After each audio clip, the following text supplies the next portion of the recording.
Hello बेटा। आज का जो हमारा टॉपिक रहने वाला है वो टॉपिक रहेगा बायोमोलिक्यूल्स। आज जो चैप्टर हम करेंगे वो बायोमोलिक्यूल वाला चैप्टर करेंगे और बायोमोलिक्यूल्स से जो क्वेश्चंस की जो वेटेज रहती है वो कितनी रहती है, एक या दो क्वेश्चन। आज तक जो क्वेश्चंस मिले हैं वो कितने क्वेश्चन मिले हैं, यहाँ से एक या दो क्वेश्चन मिले हैं। तो सबसे पहले देखो बायोमोलिक्यूल्स होता क्या है। बायो का मतलब यहाँ पे क्या होता है, लिविंग, यानी वो मॉलिक्यूल्स जो एक लिविंग ऑर्गेनिज्म की बॉडी के अंदर मिलते हैं, जिसमें हम किसकी बात करते हैं, या तो हम प्रोटीन की बात करेंगे, या हम किसकी बात करेंगे, कार्बोहाइड्रेट की बात करेंगे, या हम किसकी बात करेंगे, लिपिड की बात करेंगे। तो ये सारे क्या होते हैं, ये बायोमोलिक्यूल्स प्रेजेंट होते हैं। इसके अलावा अगर हम बात करते हैं किसी भी टाइप के मिनरल्स की, तो वो भी किसके अंदर आ जाता है, बायोमोलिक्यूल के अंदर आ जाता है। अब क्वेश्चन ये आता है कि जो बायोमोलिक्यूल्स है इसको कैसे एनालाइज करेंगे, कैसे हम बता सकते हैं कि हमारी बॉडी के अंदर क्या क्या प्रेजेंट है। तो इसके लिए एनालिसिस करने के लिए एक एक्सपेरिमेंट किया जाता है, और वो एक्सपेरिमेंट क्या होता है कि हम कोई भी टिश्यू ले लेते हैं और उस टिश्यू को ट्राई क्लोरो एसिटिक एसिड के साथ क्या करते हैं, मिक्स कर देते हैं। यानी इसकी क्या बना लेते हैं, एक स्लरी बना लेते हैं, और फिर इस स्लरी को हम क्या कर लेते हैं, फिल्टर कर लेते हैं। तो जब इस स्लरी को फिल्टर किया जाएगा तो फिल्टर में हमें क्या एनालाइज होगा, एक तो फिल्ट्रेट आएगा। ये मान लिया क्या लिया था, बिकर लिया था। तो इस बिकर के ऊपर हमने क्या लिया था, ये ऊपर क्या लगा दिया था, हमने फिल्टर कर दिया था। या तो यहाँ पे चीज क्लॉथ लगा देंगे या कॉटन क्लॉथ लगा देंगे। तो यहाँ पे हमने देखा फिल्ट्रेट में, फिल्ट्रेट का मतलब होता है कि जो एसिड सोल्यूबल हो जाएगा। यहाँ पे फिल्ट्रेट का मतलब क्या हो जाएगा, फिल्ट्रेट में कौन आएगा, फिल्ट्रेट में यहाँ पे कौन आ जाएगा, जो क्या होगा, एसिड सॉल्युबल हो जाएगा, क्योंकि ये क्या था, एसिड था। तो एसिड सॉल्युबल पूल के अंदर क्या क्या आ जाएंगे, क्वेश्चन पूछा जा सकता है, which of the following is not detect in A acid soluble pool या फिल्ट्रेट। तो एमाइनो एसिड यानी जो सिंपल शुगर है, न्यूक्लियोटाइड है, नाइट्रोजीनियस बेस पेयर है, या कोई भी इनऑर्गेनिक कंपाउंड है, वो हमें कहाँ पे मिलेगा, फिल्ट्रेट में मिलेगा, रेटेंटेंट में। ना याद ना रहे तो ऐसे कर लेना कि जो हैवी है वो फिल्टर होके नीचे नहीं जा सकते, तो वो तो रेटेंटेंट में मिल जाएंगे, और जो लाइट वेट जिनका होता है वो कहाँ मिलेंगे, फिल्ट्रेट के अंदर मिल जाएंगे। रेटेंटेंट, रेटेंटेंट होता है बचा हुआ पार्ट। तो क्या क्या मिलेंगे, मैक्रोमोलिक्यूल। और फिल्ट्रेट के अंदर यहाँ पे क्या मिलेंगे, कोई भी जो माइक्रोमोलिक्यूल्स है वो सब किसके अंदर मिलेगा, फिल्ट्रेट के अंदर मिलेगा। अब मैक्रोमोलिक्यूल कौन से हैं, protein, complex sugar, nucleic acid और लिपिड।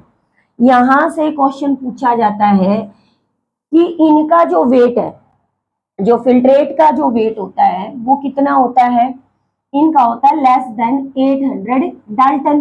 तो यहाँ पे और इनका कितना होता है, मैक्रोमोलिक्यूल का कितना होता है, मोर देन 10,000 डाल्टन, या अप टू कितना हो जाएगा, 10,000 डाल्टन तक हो जाएगा। तो ये जो लिपिड है इसका तो वेट 800 डाल्टन है। तो ये हमें मैक्रोमोलिक्यूल में क्यों मिला, इसका मैक्रोमोलिक्यूल में मिलने का क्या रीजन है कि ये किसकी फॉर्म में आ जाता है, माइसेल्स की फॉर्म में आ जाता है, मिसेल्स की फॉर्म में आ जाता है। अब ये मिसेल्स क्या होती है, मिसेल्स क्या होती, मान लिया ये क्या है, एक लिपिड है, तो इसके चारों तरफ ऐसे क्या हो जाएगा, जो एसिड सोल्यूबल पूल में थे वो लिपिड ड्रॉपलेट ऐसे इकट्ठी हो जाएगी, जिससे ये क्या हो जाएगा, फ्लोट करेगा, और फ्लोट करके किस में रह जाएगा, रेटेंटेंट में रह जाएगा। तो ये मिसेल्स की फॉर्म में कन्वर्ट हो जाता है, इसलिए कहाँ मिलता है, रेटेंटेंट में। यहाँ तक का क्वेश्चन समझ में आया। यहाँ से क्वेश्चन क्या बन सकता है कि रेटेंटेंट में क्या मिलता है, फिल्ट्रेट में क्या मिलेगा। अगला होता है मेटाबोलाइट्स। अब यहाँ पे बच्चे बहुत ज्यादा कंफ्यूज होते हैं, मेटाबोलाइट्स क्या होते हैं। मेटाबोलाइट्स क्या होते हैं, जो प्रोडक्ट होते हैं किसके, प्रोडक्ट ऑफ मेटाबॉलिक रिएक्शंस, उसको हम क्या बोलते हैं, मेटाबोलाइट बोलते हैं। अब प्रोडक्ट क्या है, मेटाबॉलिक रिएक्शंस कौन सी होती हैं, जो कैटाबोलिक होगी, या कौन सी हो जाएगी, एनाबोलिक हो जाएगी, यानी जिसमें किसी सब्सटेंस का कंस्ट्रक्शन होगा या क्या होगा, डिस्ट्रक्शन होगा, उसको बोलते हैं मेटाबॉलिक रिएक्शन। तो दो टाइप के होते हैं, एक प्राइमरी मेटाबोलाइट होता है, एक सेकेंडरी मेटाबोलाइट होता है। कई सारे स्टार लगा लो, यहां से क्वेश्चन पूछा जाता है। अब ये प्राइमरी मेटाबोलाइट्स क्या होते हैं? प्राइमरी मेटाबोलाइट यहाँ पे क्या हो जाएंगे, जैसे ग्लूकोज हो जाएगा, अमाइनो एसिड, क्लोरोफिल। अब तुम्हें समझने के लिए इसको कैसे समझना पड़ेगा?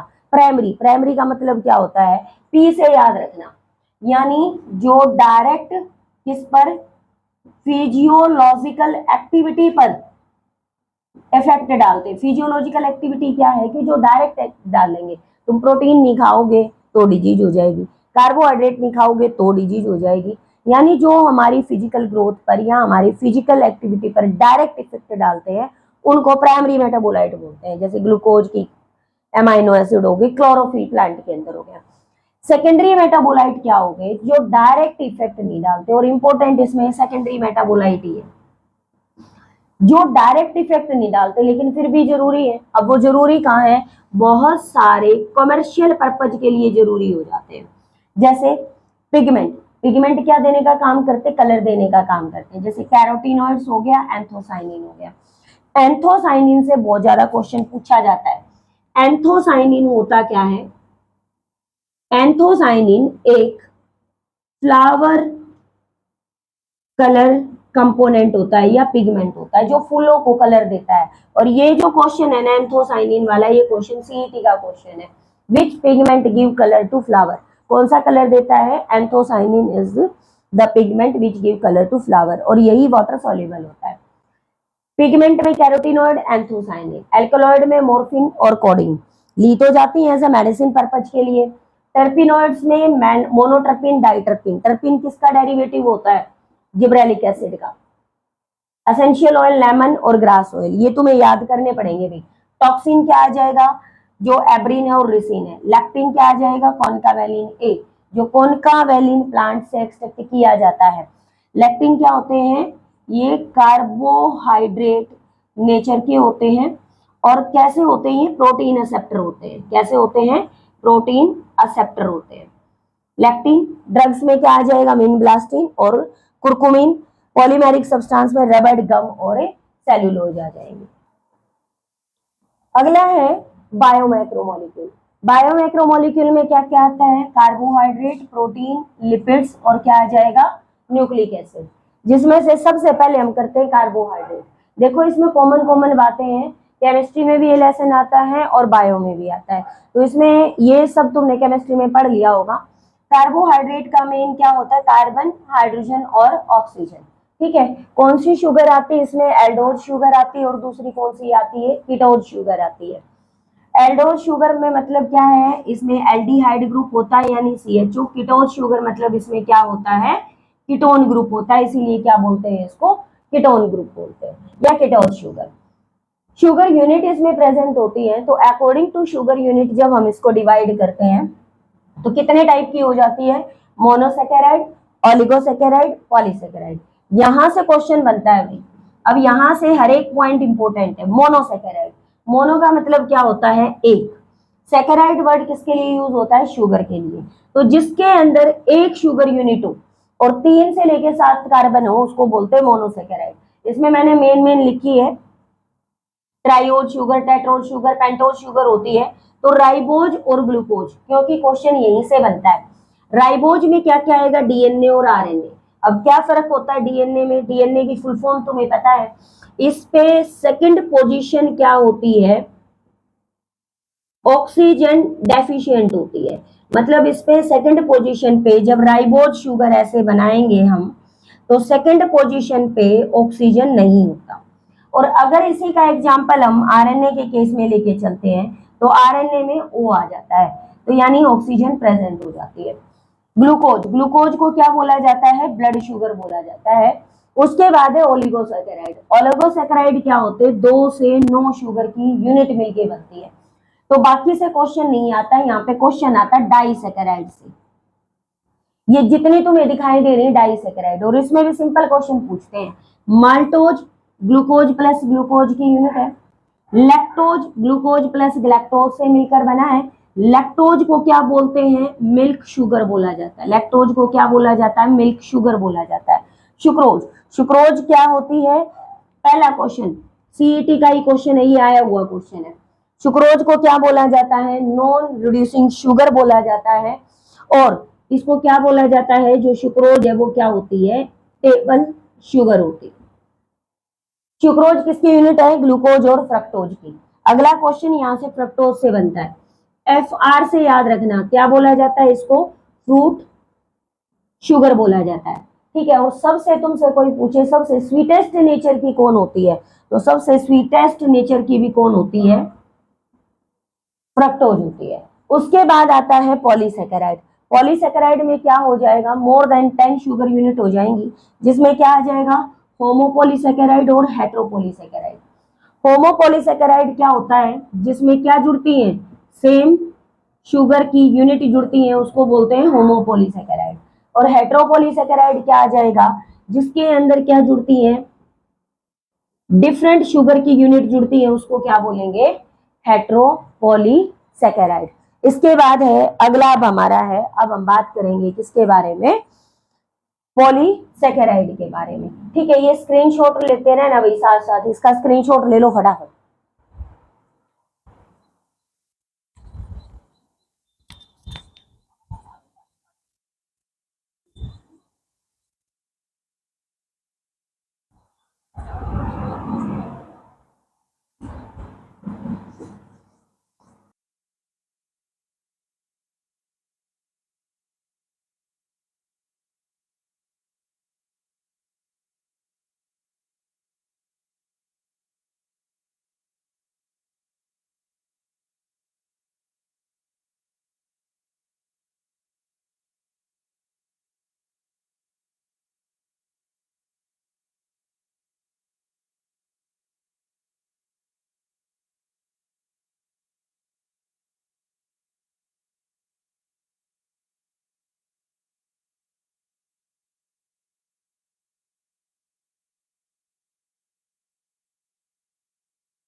उसके बाद है अगला टॉपिक है प्रोटीन। अब ये प्रोटीन क्या होते हैं? प्रोटीन होते हैं building block of amino acids.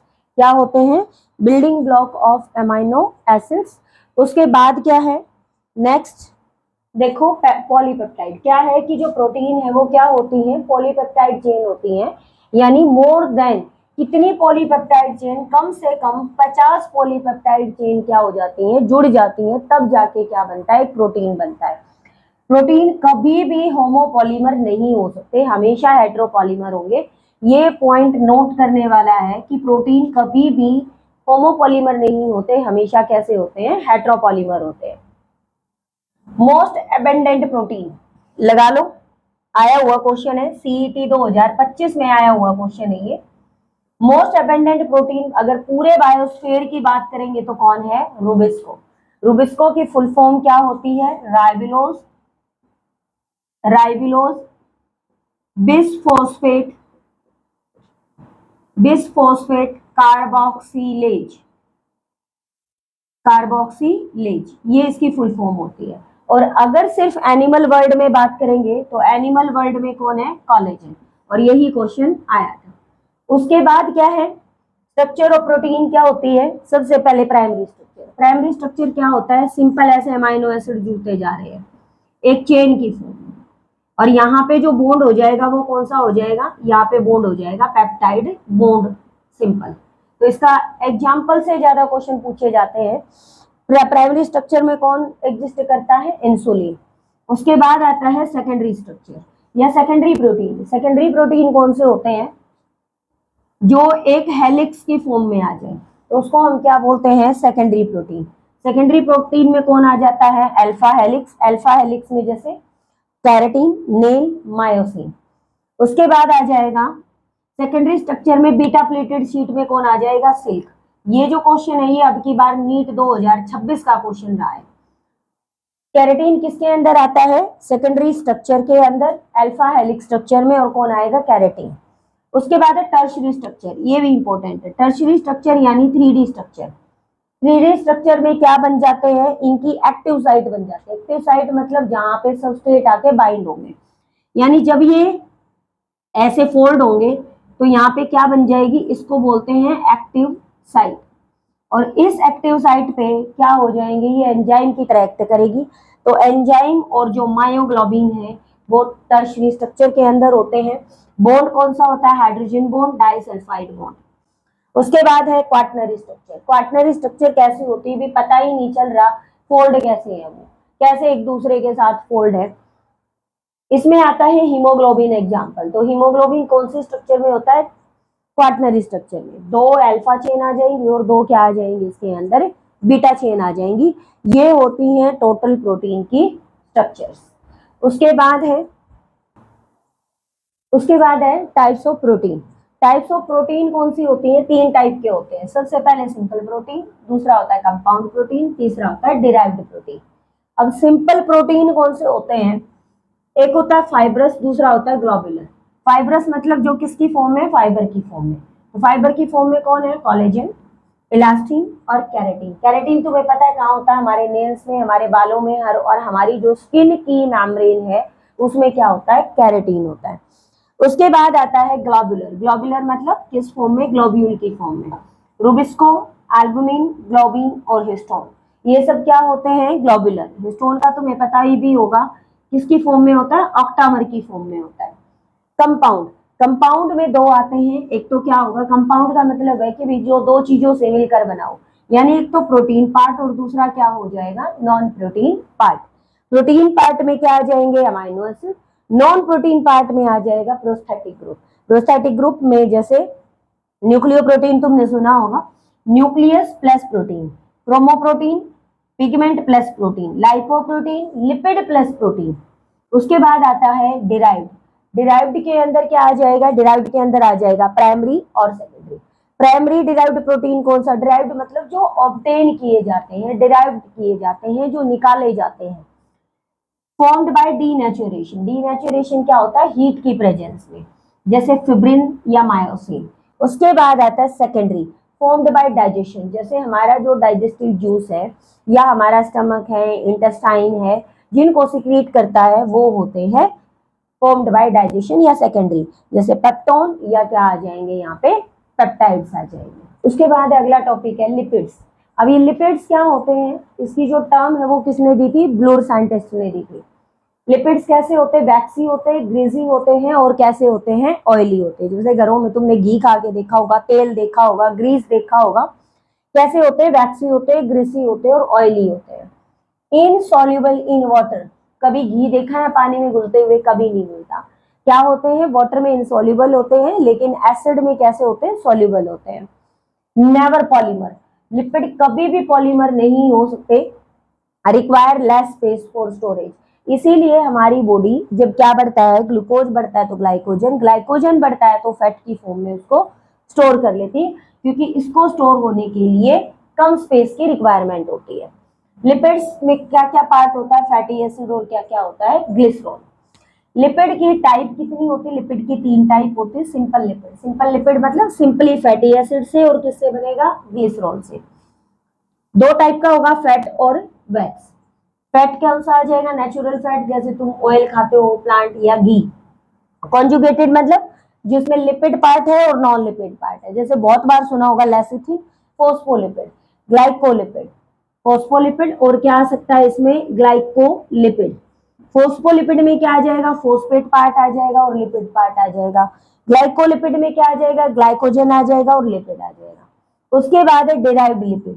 Derived lipid फिर वही कौन से होते हैं जिनको हम डिराइव्ड करते हैं यानी ऑब्टेन करते हैं, जैसे कोलेस्ट्रॉल। कोलेस्ट्रॉल कहाँ प्रेजेंट होता है, हमारी बॉडी में। 2 टाइप का कोलेस्ट्रॉल होता है, एलडीसी और तुमने सुना होगा एचडीएस। एलडीसी की क्या फुल फॉर्म होती है, लो डेंसिटी कोलेस्ट्रॉल, और एचडीएस की फुल फॉर्म क्या होती है, हाई डेंसिटी कोलेस्ट्रॉल।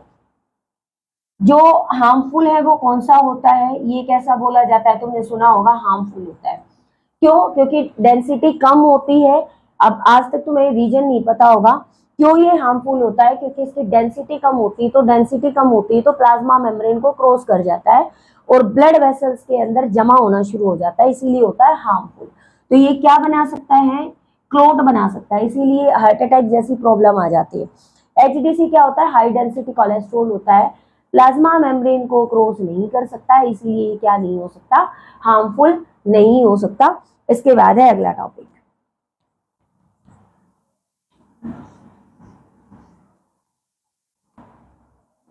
उसके बाद है सिंपल लिपिड। सबसे पहले सिंपल लिपिड में क्या बताया था, क्या होता है, ग्लिसरॉल और फैटी एसिड। ग्लिसरॉल का अगर तुमसे कोई नाम पूछे तो क्या होता है, ट्राई हाइड्रोक्सी प्रोपेन, यानी 3 हाइड्रोक्साइल क्या होते हैं, ग्रुप होते हैं, प्रोपेन। प्रोपेन ये तुम्हें पता ही होगा, केमिस्ट्री में पढ़ चुके हो कि क्या है, ये प्रोपेन है। उसके बाद है फैटी एसिड। फैटी एसिड क्या होता है, लॉन्ग चेन ऑफ हाइड्रोकार्बन, और मैक्सिमम इसमें कितने हाइड्रोकार्बन हो सकते हैं, इसमें हो सकते हैं मैक्सिमम 19 हाइड्रोकार्बन मैक्सिमम हो सकते हैं। फैटी एसिड को फर्दर डिवाइड करते हैं, saturated fatty acid, unsaturated fatty acid. Saturated fatty acid वो होते हैं जिनके अंदर सिंगल डबल बॉन्ड होता है, अनसैचुरेटेड फैटी एसिड्स वो होते हैं जिनमें क्या होता है, डबल बॉन्ड होता है। सिंगल बॉन्ड में कौन कौन से आएंगे, ट्रिक से करवाती हूँ। एएसपी, एएसपी, ए से arachidic acid, stearic acid, palmitic acid. तो किस ट्रिक से याद करोगे, एएसपी। कितने, 20 कार्बन, 18 16, दो दो घटाते चले जाना, 20 18 16। Arachidic acid, stearic acid, palmitic acid. Unsaturated fatty acid को कैसे याद करोगे, और ये जो क्वेश्चन है ना, ये नीट का क्वेश्चन है भाई, ये नीट में क्वेश्चन आया हुआ है। अनसैचुरेटेड फैटी एसिड को कैसे याद करोगे, ओला। किससे करोगे, ओला। ओला गाड़ी सुनी है ना, वो छोटी सी गाड़ी होती है, तो उससे ओला।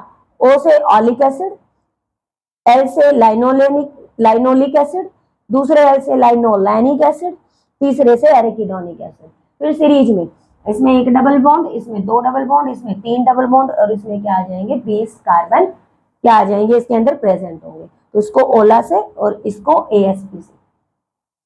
ट्राइग्लिसराइड होते क्या है, वैसे ये होते हैं मोनोग्लिसराइड, डाइग्लिसराइड, ट्राइग्लिसराइड, लेकिन यहाँ से क्वेश्चन नहीं पूछा जाता। मोनोग्लिसराइड एक ग्लिसरॉल, डाइग्लिसराइड में कितने हो जाएंगे, 2 ग्लिसरॉल हो जाएंगे, 2 फैटी एसिड, 1 ग्लिसरॉल।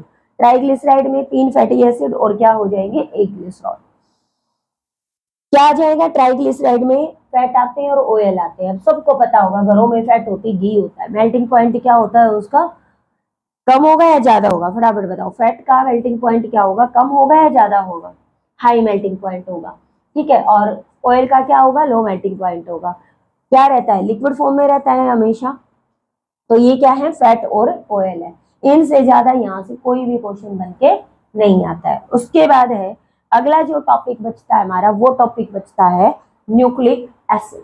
ठीक है, दो टॉपिक बच गए, न्यूक्लिक एसिड और उसके बाद है भाई अगला टॉपिक है न्यूक्लिक एसिड। न्यूक्लिक एसिड को तुम मॉलिक्यूलर बेसिस ऑफ इनहेरिटेंस के अंदर भी पढ़ चुके हो। क्या है इसके अंदर, इसके अंदर क्या क्या आ जाएगा तुम्हारा, देखो। डिस्कवर्ड किसने किया था, पस सेल के अंदर फ्रेडरिश मिशर ने किया था। ये क्वेश्चन आ चुका है। किसके पॉलीमर होते हैं, न्यूक्लियोटाइड के पॉलीमर होते हैं। ये क्वेश्चन भी आ चुका है। DNA and RNA is polymer of nucleotide. Nucleic acid होते क्या क्या, डीएनए और आरएनए पढ़ चुके हो। Deoxy ribo nucleic acid, ribose nucleic acid. Second position पे ऑक्सीजन नहीं होता, सेकंड पोजीशन पे ऑक्सीजन होता है। लेस स्टेबल, मोर स्टेबल होता है, लेस स्टेबल होता है। ट्रांसक्रिप्शनली ज्यादा एक्टिव होता है, ट्रांसक्रिप्शनली कम एक्टिव होता है। न्यूक्लियोटाइड राइबोज फॉस्फोरिक एसिड और नाइट्रोजीनियस बेस पेयर से मिलकर बना है। क्वेश्चन ये पूछा जाता है how many nitrogenous base pair are present, तो तुम क्या लगा के आओगे, 4। क्यों, तुम देखोगे या तो डीएनए को या देखोगे आरएनए को, लेकिन टोटल कितने होते हैं, 5 नाइट्रोजीनियस बेस पेयर होते हैं। क्वेश्चन आ चुका है।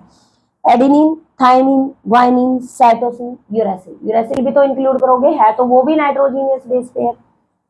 उसके बाद है नाइट्रोजीनियस बेस पेयर को दो पार्ट में डिवाइड करते, प्यूरिन और पायरिमिडीन। प्यूरिन क्या होता है, प्यूरिन होता है एक 9 मेंबर रिंग। प्यूरिन क्या होता है, यहाँ पे प्यूरिन होता है यहाँ पे 9 मेंबर रिंग। ठीक है, काउंटिंग कहीं से कर लो, 2 3 4 5 6 7 8 9, 9 मेंबर रिंग होता है। और जो पायरिमिडीन है ये क्या होता है, सिंपल एक बेंजीन 6 मेंबर रिंग होता है। जो प्यूरिन है इसके फर्स्ट, थर्ड, सेवंथ और 9th पोजीशन पर क्या होता है, नाइट्रोजन। पायरिमिडीन के कौन से पर, फर्स्ट पर और थर्ड पर क्या होता है, नाइट्रोजन प्रेजेंट होता है। उसके बाद है प्यूरिन में कौन आएगा, एडेनिन ग्वाइनिन। ये मैंने तुम्हें सिंपल बता रखा है, ऐसे याद कर लेना, C+T या UP। Adenine plus guanine equal to cytosine plus thymine, यानी चरगफ रूल से याद कर लेना। तो A+G क्या होते हैं प्यूरिन, C+T या U क्या होते हैं पायरिमिडीन। एडेनिन का अब देखो तुम्हारी एनसीईआरटी की बुक में फॉर्मूला नहीं दे रखा, लेकिन कई बार फॉर्मूले पूछ लेते हैं। एडेनिन का क्या है, 6 अमाइनो प्यूरिन, प्यूरिन तो रहेगा, यानी 6th पोजीशन पर इस पर क्या जुड़ जाएगा, यहाँ पे क्या जुड़ जाएगा, एमीन ग्रुप जुड़ जाएगा, सिंपल है। ग्वाइनिन 2 अमाइनो, इस पर क्या हो जाएगा, 2nd पोजीशन पर क्या जुड़ जाएगा, एमाइनो ग्रुप जुड़ जाएगा। और 6th पोजीशन पर क्या जुड़ जाएगा, इस पे ऑक्सीजन ग्रुप जुड़ जाएगा। ये क्या हो जाएगा, ये बन जाएगा ग्वाइनिन, बड़ा सिंपल है। फर्स्ट पोजीशन पर नाइट्रोजन, थर्ड पोजीशन पर नाइट्रोजन, 7th पोजीशन पर नाइट्रोजन और 9th पोजीशन पर नाइट्रोजन, बाकी सब कुछ सेम रहेगा। उसके बाद है पायरिमिडीन। पायरिमिडीन में ये है साइटोसिन 4 अमाइनो, 1 2 3 4, यानी यहाँ पे क्या आ जाएगा, amine group. 2 oxy, 2nd position पर ऑक्सीजन ग्रुप आ जाएगा, पायरिमिडीन बन गया। Thymine 5 methyl uracil, 5 methyl uracil, यानी यूरेसिल का क्या है, 2,4 डाइऑक्सी। 2nd पोजीशन पर, ये 2nd पोजीशन है, इस पर oxygen, 2nd, 3rd, 4th, 4th position पर ऑक्सीजन बस। और 1st पोजीशन पर नाइट्रोजन और 3rd पोजीशन पर नाइट्रोजन। ये क्या बन गया, यूरेसिल बन गया। अब ये बोल रहा है कि यूरेसिल में अगर 5th पोजीशन पर मिथाइल ग्रुप जोड़ दिया जाए तो ये क्या बन जाएगा, थाइमिन बन जाएगा। तो ये क्या होते हैं, बड़ी सिंपल स्ट्रक्चर होते, बस ये नाम याद करने होते हैं। ये किसका फॉर्मूला बन जाएगा, थाइमिन का। इनमें से ज्यादा स्टेबल कौन होता है, डीएनए, क्योंकि डीएनए में क्या है, यूरेसिल किस में कन्वर्ट हो गया था, थाइमिन में कन्वर्ट हो गया था। नेक्स्ट टॉपिक है एंजाइम। एंजाइम क्या होता है, टर्म किसने दी थी, कोहन साइंटिस्ट ने दी थी। जितने भी एंजाइम्स हैं सारे किस नेचर के होते हैं, प्रोटीन नेचर के होते हैं। लेकिन जो राइबोजाइम है वो कैसे नेचर का होता है, वो होता है कौन से नेचर का, 23SRRA का। ठीक है, ये नेचर होता है। उसके बाद है स्ट्रक्चर, कौन से स्ट्रक्चर में रहते हैं, प्राइमरी, सेकेंडरी और टर्शरी। लेकिन टर्शरी स्ट्रक्चर में इसकी क्या बन जाती है, एक्टिव साइट बन जाती है, जहां पे जाके कौन ऐड हो जाते हैं, सबस्ट्रेट। एक्टिव साइट पे सबस्ट्रेट बाइंड होते हैं, speed up the rate of reaction. पता है कि एंजाइम या कैटालिस्ट क्या करते हैं, रेट ऑफ रिएक्शन को फास्ट कर देते हैं। अगर 1 मिनट में 600 प्रोडक्ट बन रहे हैं और अगर एंजाइम डाल दिया जाए तो 1 सेकेंड में 6 मिलियन क्या बन सकते हैं, प्रोडक्ट बन सकते हैं। एक्टिवेशन एनर्जी, ये इंपॉर्टेंट पॉइंट है, हमेशा इनवर्सली प्रोपोर्शनल होती है एंजाइम की एफिशिएंसी से। अगर क्या बढ़ेगा, एक्टिवेशन एनर्जी बढ़ेगी, इसका मतलब एंजाइम की एफिशिएंसी डिक्रीज हो जाएगी। ट्रांजिशन स्टेट क्या होता है, एक अनस्टेबल स्टेज होती है सबस्ट्रेट से किसमें कन्वर्ट होने की, प्रोडक्ट में कन्वर्ट होने के लिए more than one transition state हो सकती है। दो हाइपोथेसिस आए थे, लोक एंड की हाइपोथेसिस। लोक एंड की हाइपोथेसिस क्या होता है कि जैसे एक पर्टिकुलर ताले के लिए एक पर्टिकुलर चाबी होती है, एक पर्टिकुलर एंजाइम के लिए एक पर्टिकुलर सबस्ट्रेट होता है। जैसे अगर मैं ये एंजाइम बना रही हूँ तो इसकी एक्टिव साइट पे जो सबस्ट्रेट बाइंड होगा वो ऐसी ही शेप का होगा। तो जैसे एक पर्टिकुलर लॉक के लिए पर्टिकुलर की होती है, वैसे एक पर्टिकुलर एंजाइम के लिए एक पर्टिकुलर सबस्ट्रेट होता है। इंड्यूस्ड फिट मैकेनिज्म, कई बार क्या होता है कि जो सबस्ट्रेट है वो क्या नहीं होता, ऐसी शेप का नहीं होता, मान लिया ऐसी शेप का है तो अब ये तो इसमें फिट हो नहीं सकता, तो एंजाइम क्या करेगा, अपनी जो साइट है या अपनी जो शेप है उसको चेंज कर लेगा और फिर इसके अंदर ये फिट हो जाएगा, तो उसको बोलते हैं इंड्यूस्ड फिट मैकेनिज्म। ठीक है, उसके बाद है अगला टॉपिक। उसके बाद है एंजाइम्स के फैक्टर अफेक्टिंग क्या होते हैं, कौन कौन, टेम्परेचर, पीएच और क्या हो जाएगा, सबस्ट्रेट। तो यहाँ पे टेम्परेचर देखो, तुमने देखा होगा अगर हमारी बॉडी का टेम्परेचर बढ़ता है तो हमारे एंजाइम क्या हो जाते हैं, डी नेचर। अगर हाई टेम्परेचर देंगे तो एंजाइम्स क्या हो जाते हैं, डी नेचर हो जाते हैं, यानी अपनी शेप को चेंज कर देते हैं, सेकेंडरी से प्राइमरी या टर्शरी से सेकेंडरी, सेकेंडरी से प्राइमरी। इसी वजह से क्या है, अगर फीवर हो जाता है तो क्या रखी जाती है, ठंडी पट्टियां रखी जाती हैं। पीएच अगर चेंज हो जाती है, जैसे स्टमक है, स्टमक में जितने भी एंजाइम है, जो जैसे पेप्सिनोजन है, वो किस पर काम करता है, 1.5 पीएच पर काम करता है। अगर स्टमक की पीएच चेंज हो जाए तो पेप्सिनोजन काम नहीं करेगा, पेप्सिनोजन काम नहीं करेगा तो इसका मतलब प्रोटीन का डाइजेशन नहीं होगा। सबस्ट्रेट, सबस्ट्रेट ये इक्वेशन लिख लेना बस, ये सबसे इंपॉर्टेंट इक्वेशन यही है। सबस्ट्रेट क्या होते हैं, जो हमने क्या पढ़ा है, एंजाइम की एक्टिविटी को एनहेंस कर देते हैं। केएम वैल्यू, केएम क्या मतलब क्या होता है, यहाँ पे केएम का मतलब होता है मिकेले कांस्टेंट। क्या होता है, मिकेले कांस्टेंट। मिकेले कांस्टेंट क्या बोलता है कि वी मैक्स बाय 2, जब सबस्ट्रेट की कंसेंट्रेशन या वेलोसिटी क्या हो जाए, हाफ हो जाए, तो उसको किससे रिप्रेजेंट करते हैं, किससे रिप्रेजेंट करेंगे, केएम से रिप्रेजेंट करेंगे। अब आता है इनिबिटर। इनिबिटर क्या होता है, इनिबिट करता है एंजाइम एक्टिविटी को, जाके खुद उसकी जगह जुड़ जाएगा सबस्ट्रेट की जगह और एंजाइम की एक्टिविटी को इनिबिट कर देगा। सबसे मेन एग्जांपल 5 से 6 बार तो ये क्वेश्चन नीट में आया हुआ है। मेलोनेट इनिबिट करता है किसको, सक्सिनेट डिहाइड्रोजिनेज को। उसके बाद है क्लासिफिकेशन ऑफ एंजाइम, ये क्वेश्चन बहुत इंपॉर्टेंट है। Malonate is the inhibitor of succinate dehydrogenase. Classification of enzyme, oxido reductase, यानी ऑक्सीडेशन भी रिडक्शन भी करेंगे। All the dehydrogenase enzyme are oxido reduction type. Transferase, transferase मतलब किसी ग्रुप को ट्रांसफर करेंगे। हाइड्रोलेज, हाइड्रोलेज का मतलब होता है हाइड्रोलिसिस करेंगे। जितने भी डाइजेस्टिव एंजाइम है सबकी प्रॉपर्टी हाइड्रोलेज होती है। लाइसेज, जो बॉन्ड को तोड़ने का काम करेंगे। आइसोमरेज, जो पोजिशनल आइसोमर की तरह काम करेंगे। और लाइगेज यानी जो जोड़ने का काम करेंगे, जो मॉलिक्यूलर ग्लू का काम करेंगे, वो क्या होते हैं, लाइगेज टाइप के एंजाइम्स होते हैं। उसके बाद है होलो एंजाइम, सबसे इंपॉर्टेंट पार्ट है, ये आया था सीईटी 2025 में। तो टोटल यहाँ से कितने क्वेश्चन आए थे, 3 क्वेश्चन आए थे सीईटी 2025 के अंदर। सबसे लास्ट पार्ट है होलो। होलो का मतलब होता है सारा। तो होलो एंजाइम क्या होते हैं, एपो एंजाइम और कोफैक्टर। एपो एंजाइम सीधा क्वेश्चन पूछा जाता है, कैसे पार्ट होते हैं, प्रोटीन पार्ट। कोफैक्टर कैसे पार्ट होते हैं, नॉन प्रोटीन पार्ट। कोफैक्टर में कौन कौन आता है, कोएंजाइम, प्रोस्थेटिक ग्रुप और मेटल आयन। कोएंजाइम, ये नीट का क्वेश्चन है, ये कैसे पूछा गया था कि कोएंजाइम टाइटली बाउंड होते हैं, ऐसे 4 स्टेटमेंट देके। कोएंजाइम क्या होते हैं? ऑर्गेनिक पार्ट होते हैं, लूजली अटैच होते हैं। जैसे जितने भी विटामिन हैं सारे कोएंजाइम है, जैसे NAD nicotine adenine dinucleotide, FMN flavin mononucleotide. Prosthetic group क्या है? ऑर्गेनिक पार्ट है, टाइटली बाउंड होते हैं, जैसे heme is the prosthetic group of peroxidase enzyme. Metal ion inorganic part होते हैं। जिंक, ये तो अभी रिसेंट नीट 2024 का क्वेश्चन है। जिंक कार्बोक्सी पेप्टाइडेज का क्या है? इनऑर्गेनिक पार्ट है। और क्लोरीन क्या होता है? स्लेवरी एमाइलेज का। जितना भी पार्ट मैंने करवाया है इस सब का स्क्रीनशॉट लेके पीडीएफ बना लेना। पूरे लेसन को वन शॉट में बिल्कुल जो मेन मेन निचोड़ है वो तुम्हें दिया है मैंने सारा, कोई एक्स्ट्रा बात यहाँ पे नहीं बताई। इससे बाहर क्वेश्चन भी इस लेसन से नहीं आने वाला, तो मेन मेन पार्ट मैंने तुम्हें करवाया है। बिल्कुल या तो पीडीएफ बना लेना, स्क्रीनशॉट लेके या लिख लेना, क्या हो जाएगा? इनफ हो जाएगा, इससे बाहर नहीं आएगा।